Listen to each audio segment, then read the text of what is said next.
Greetings, my fellow freedom lovers, sovereign thinkers. Thank you for tuning in to the LLT podcast. My name is Craig, transmitting from the beautiful, swampy mangrove of South Florida, and today's date is Thursday, April 1st, 2021. Decided to do another show, and I'm at the historic downtown, located at 10 South New River Drive East in the heart of Fort Lauderdale, Florida. That's in the long New River, and they have a website, thehistoricdowntowner.com. If not, give them a call at 954-463-9800.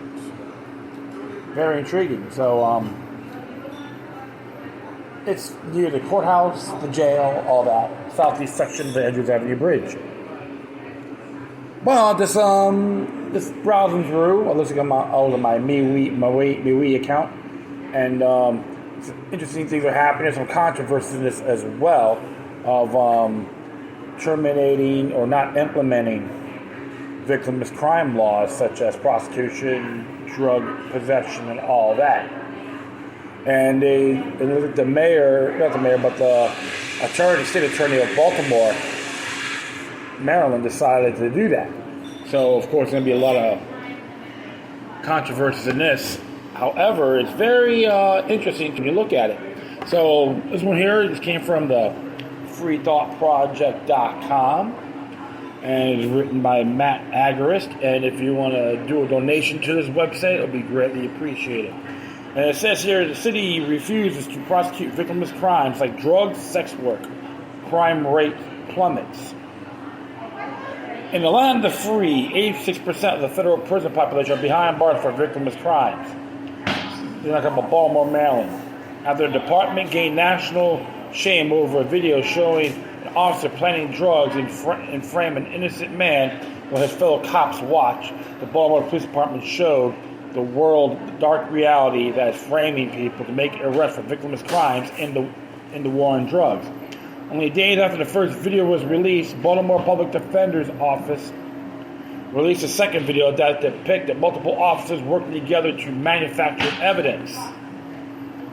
It was then announced that nearly 36 people will have their charges dropped after a video of Officer Richard Pinheiro showed him planting drugs while officers Hans Simonian and Jamal Brunson stood by and did nothing.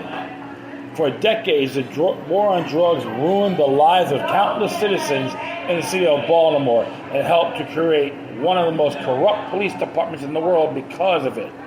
But times are changing, and so far is the war on drugs. State's Attorney Marilyn Mosby recently announced the drug war is over in Baltimore, and she's making it a permanent policy to dismiss all criminal charges for the possession of drugs, including heroin. Mosby didn't stop at drug possession either. She is also dismissing all cases for other victimless crimes like attempted drug distribution, prostitution, open containers, and minor traffic offenses. Mosby began her crusade last year with her office simply refused to keep prosecuting crimes which had no victim. Much to the dismay of the pro-police state crowd, refusing to prosecute people for victimless crimes did not lead to an uptick in criminal activity. In fact, since her policy was implemented a year ago and 1,400 victimless crimes were not prosecuted, crime went down a lot. Compared to the same last year, violent crime in the city has dropped 20%, while property crime fell a massive 35% compared to the same period. Clearly, the data suggests that there is no public safety value in prosecuting these low-level offenses, Mosby said. Since taking office, Mosby's policy has led to 80% reduction in drug arrests, despite possession of marijuana, cocaine, heroin, and other remaining illegal in the state of Maryland. What's more, 911 calls for drug use, prostitution, and public intoxication fell by 33% compared to the same period before this policy was enacted.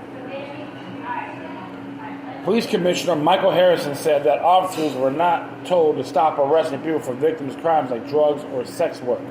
Instead of arresting the people, police asked if they need help, can connect them with some social services or addiction treatment.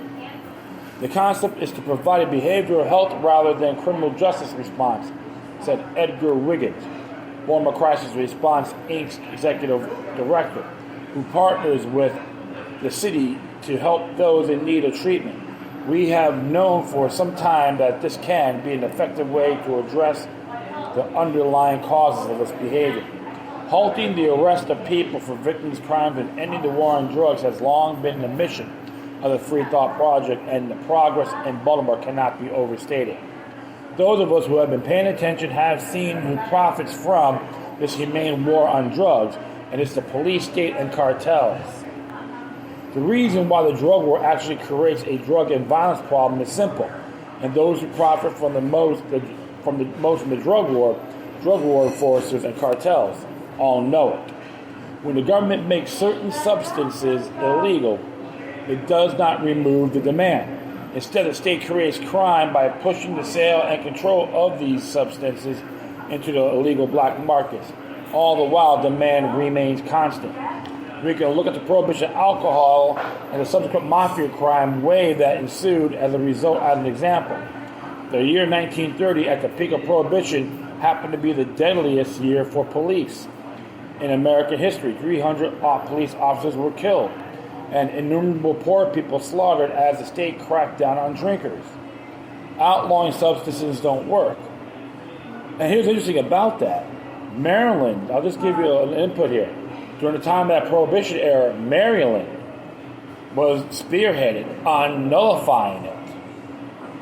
And everything else followed through. So this is really nothing new when you think about it. It happened over 100 years ago. It's something to look at. Outlawing substances does not work. Criminal gangs to protect sales territory and supply line.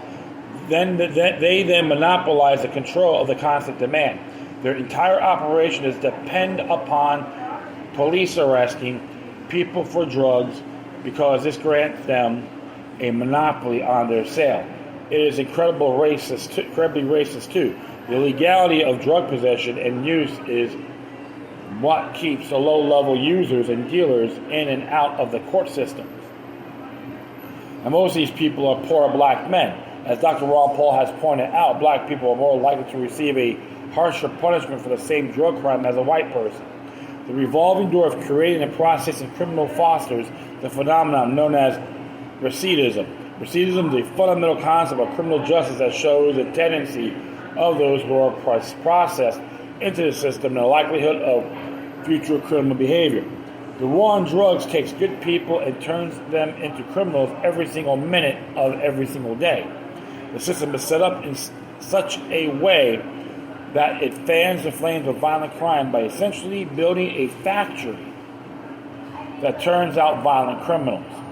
Baltimore is now seeing the benefit of ending such practices. It also creates unnecessary police interactions disproportionately carried out on black people, which leads to resentment, harassment, civil rights violations, and even death.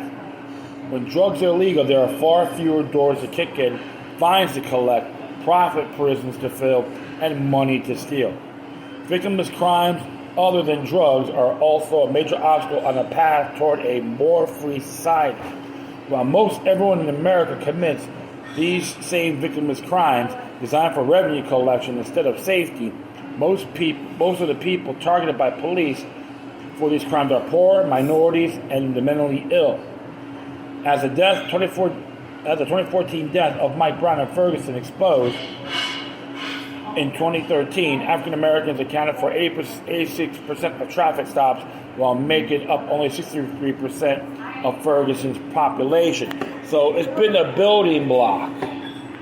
So it's been like an issue for a long time, and then it gets triggered on a certain reaction, a certain horrific incident. Same thing happened with George Floyd, which I'm not crazy about the individual in Minneapolis, but there are cases of the same thing. People being oppressed by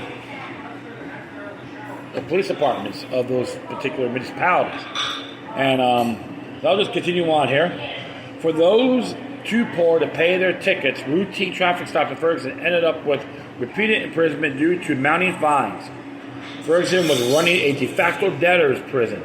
Like the drug war, arrests for victimless crimes also lead to more crime by processing people into the system. revenue collection, prosecution of the poor, and debtors' prisons take place in every country, in every city, across every state. This institutionalized cruelty is a little more than a day's work for the millions of bureaucrats involved in the racket. Sadly, until the system of wealth extraction is defunded or brought to a halt through radical policy changes on a massive scale, cases of cops preying on the poor will continue at an ever-increasing rate until the whole country is one big prison or be burnt to the ground. Thank you, Attorney State Mosby, for showing the country that it is possible. Very interesting commentary there. I know a lot of folks may be critical about it as well. I always tell folks you have to look at things on all sides. Like if they sell, in my view, if they try to sell it to minors, drugs, yeah, then that should be a crime. Delinquency to the contribution of minors. I know Maryland and Baltimore has those particular laws. But one of the areas you got to look at, victimless crime. How about for gun owners? That'd be a very good question. Because if remember, they get arrested for owning a firearm without a permit. Who's a victim? So you got to look at that in that perspective. On the gun owner's point of view, hey, this is a good start that even they can benefit from this in the Commonwealth or the city of Baltimore. Because it's been proven time and time again the police aren't obligated on protecting an individual. So this is, I am pleased on these things. Don't get me wrong. And it's not going to be perfect. But people have an opportunity to really inspire, not be playing the victim's game either. Now you have an attorney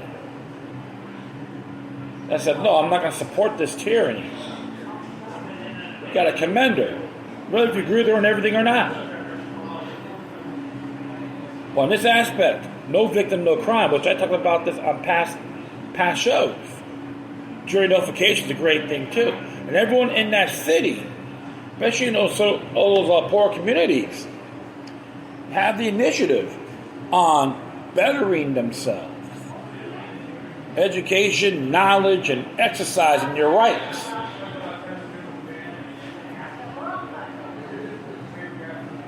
So those are the things I can say would be very cool. And the cartels may not like it. But who the hell cares? Just like what happened to Prohibition.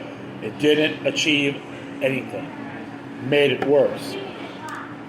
So, for anyone else that's if they're going to start those particular elements, anything else considered victimless crimes, carrying a firearm without a permit, it's actually your right to keep their arms.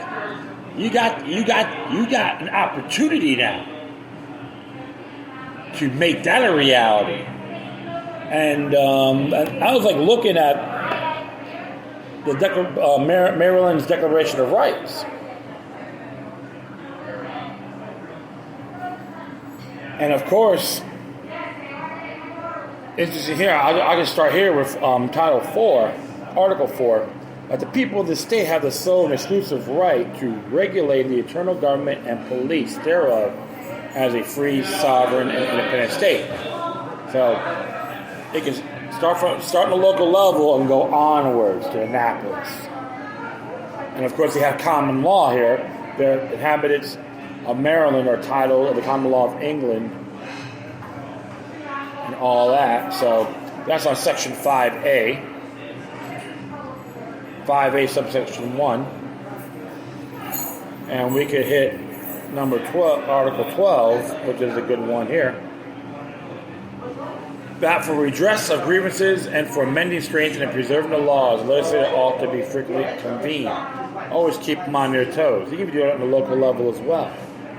We'll hit 17, as it reads, that retrospective laws punishing acts committed before the existence of such laws, and them only to declare criminal or oppressed, unjust, and incompatible with liberty, Wherefore, no ex post facto law ought to be made, nor any retrospective oath or restriction be imposed or required. So anything's incompatible or unjust.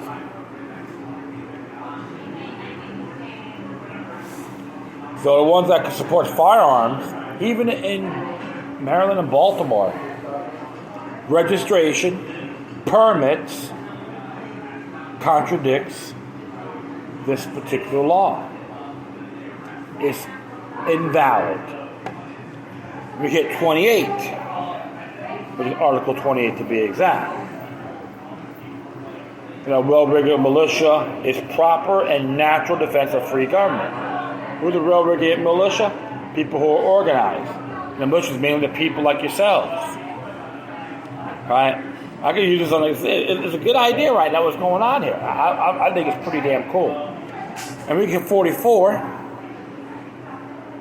Article to be exact.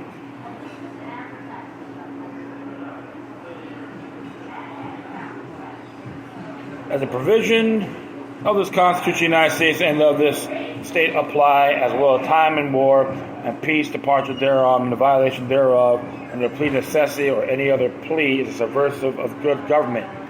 It tends to anarchy and despotism. So what's going on in Maryland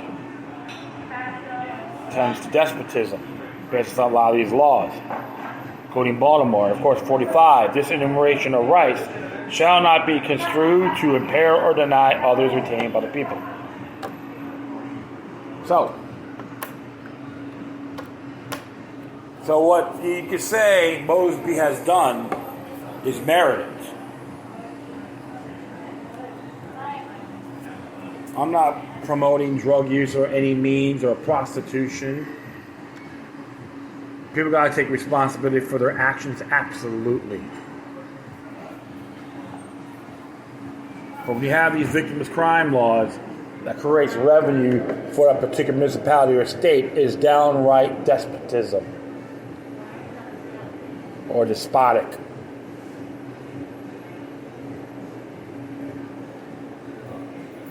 There are other alternatives of what they're trying to do. I think it's pretty damn cool. Baltimore has a lot of great history and it had a lot of blighted areas, which is a shame. There's some good folks out there, damn straight. Support common law. Start in Baltimore and let it spread like wildfire for liberty. So I could tell all the gun owners in Baltimore, you got an opportunity now to make it happen. Start the flame of liberty. One flame can engulf a million. Do it, folks. I'll support it 100%. And that will be it. I thank everyone for listening. Plus, feel free to download and share us throughout your social media networks. If you have any questions, comments, if you sense something interesting you want to check it out, whatever you do, please send your correspondence to the quorum. Furthermore, I'll leave the footnotes of these articles on my Spreaker page. If you want to contact me, you can email me at LokiLuck03@protonmail.com. And if you want to donate, you can hit me at paypal.me or cash.app/LokiLuck3. If you can donate to the Free Thought Project, that will be awesome. Good people out there. Always question everything and remain vigilant towards tyrannical governments. To government, whether it's federal, state, or local. Once again, thank you for your time. Plus, always remember that the demoniac resistance is healthy for the soul. Ooh, sorry about that. And can liberate humanity. Until next time, take care of yourselves. Keep on spreading love. And may your guardian spirits be with you.